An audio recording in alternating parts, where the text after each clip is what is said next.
Hi, AP Psychology students. Welcome back. Today we are going to be continuing to talk about memory. The next couple videos are going to focus on those processes of memories that we started learning about in video 1. So we're going to have one video focusing on encoding, one on storage, and one on retrieval.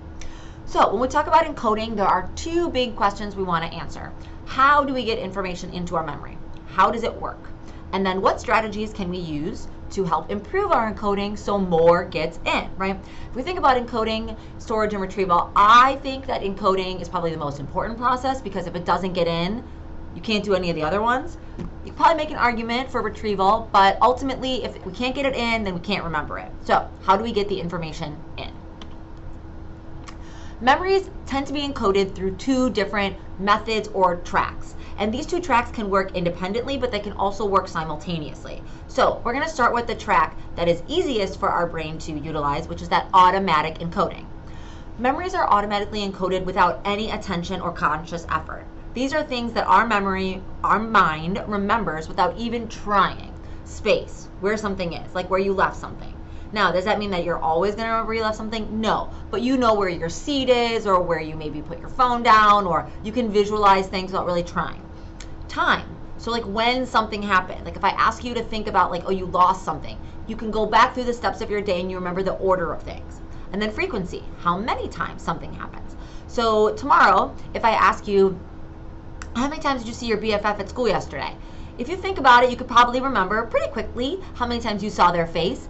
And it's not like every time you saw their face, you were like, oh, I have to remember this because Ms. Shaver is going to ask me this question, right? It happens automatically. Now, most of our memories actually require what we call effortful encoding. Effortful encoding requires effort and attention, right? So we have to either use strategies that we're going to talk about in this video or repetition. Either one can work. Better strategies work better, right?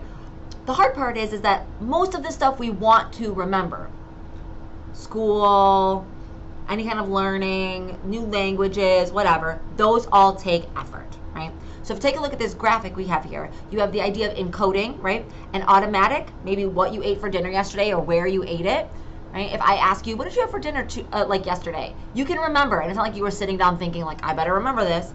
However, something like AP Psychology or math or science or social studies, anything that you might read in a chapter, or even like a book, a nonfiction or fiction book you might read, requires energy and attention.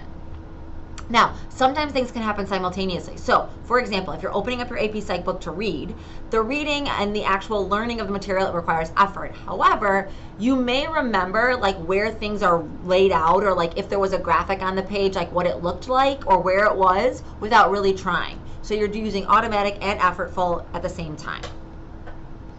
Okay, so focusing on effortful encoding, there is that shallow versus deep processing that helps us effortfully encode. So when you have to try to encode something, you can either use structural encoding, which is where you think about how a word looks, like the color or the font or the letters in it. You can think about how a word sounds, or you can think about what a word means. And obviously, semantic encoding is the meaning of the word, and that is the best or deepest processing.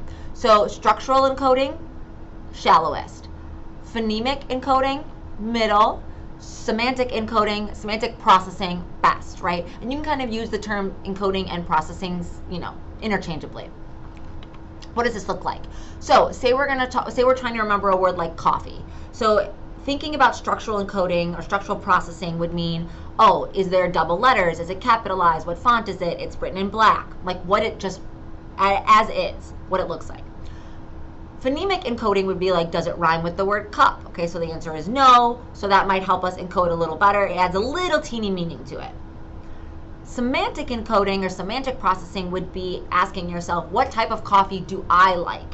Or what do I like to put in my coffee? Or where do I like to get coffee? Or even, do I like coffee, right? Those are all deep encoding strategies, deep processing, semantic encoding strategies. Again, you can use the term processing and encoding interchangeably.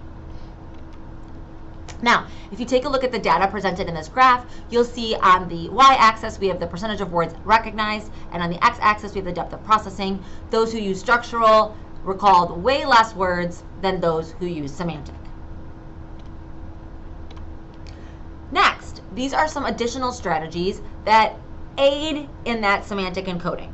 So the first we have is chunking. This is where you group items that are similar together, right? An easy example of this is it's very difficult to remember a bunch of random items on your grocery list. However, if you think about the items that you need, maybe by grouping them where in the store, like, oh, these are the dairy items, oh, these are the produce items, oh, these are the frozen food items, you're much more likely to remember everything than if they were just randomly interspersed. Mnemonics are memory aids that we use kind of to create visuals or organize information. PEMDAS is a great example. We will work on doing some more of this in class as a way to help prepare for this test. So we'll try and practice some mnemonic making in class later on in this unit. And then hierarchies. So hierarchies is another organizational strategy, but it is organization again and meaning. So if you take a look here, I have made a hierarchy, right, for the idea of this video. So we have the topic of encoding, and then I split it into its two bigger ideas. Then I split effortful into deep and shallow, and then now we have the contents of this slide under deep semantic encoding, right? So we not only know how things are connected, but we also know how they're interrelated. Again, adding lots of meaning for our brain. Now, one of the ways to help ourselves with effortful encoding is just plain old rehearsal, which is a fancy way of saying repetition. When we repeat things, we have two options. We can either repeat them in this maintenance style, which is just basically saying it over and over again, or we can repeat them in what was called an elaborative style.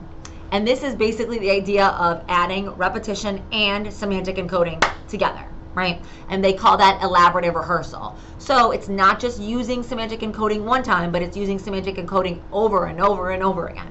And even better is that self-reference effect, where you can take the information you're trying to learn and connect it to yourself, right? That's how it's going to be the most meaningful. Finally, the last strategy I want to talk about is not so much a strategy of how to encode information, but when to encode information. So we tend to think that cramming is better than distributing. However, what science shows, and that's what we want to use, is that distributed, so over time, practice is actually better than crammed or massed practice. And you can literally study for the exact same amount of time. So if you look here, we have Leslie, Leanne, and Nora. And Leslie studies for 4 hours, but in half-hour chunks. Leanne studies for 4 hours in hour chunks, and Nora studies for 4 hours in one chunk. And what research shows is that Leslie will get the higher grade than Nora, right? Even though they studied for the same time, but it's how they studied, how they spread it out. What I think is even more fascinating is how often students misinterpret that cramming is a good idea. So they ask students this question: which do you think helped you learn more? Cramming it, which is massed, or spacing it out? Learners thought cramming helped more. However, on the actual test, those who crammed didn't do as well as those who spaced it out. So the way that we think about it, the way that we feel about it, is actually not really true for what will happen, right? And this is the spacing effect. All right, so that's the end of our video. I want you to stop and think. Can you answer these questions, right, that were part of our essential learning? How do we get information into our memory, and what strategies can we use to improve our encoding? Try to answer these questions without looking at your notes, and I will see you later. That's all for now, AP Psychos, and remember, psychology is flippin' awesome.